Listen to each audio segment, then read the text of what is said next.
কেন পুলিশ খুঁজে পায় না? কেন হাদির দুষ্কৃতিকারীরা কোথায় আছে? তারা দেশে না বিদেশে? আজও সেটা প্রশাসন, পুলিশ প্রশাসন খুঁজে পায় না। তাহলে আজকে কারা দায়িত্বে আছে?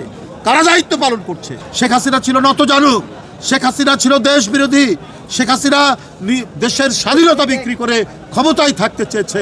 তাই জনগণের টাকাকে সে মনে করত নিজের টাকা, আর সেই বেশি টাকা দিয়ে সে বিদ্যুৎ নিয়েছে বন্ধুরা আমার।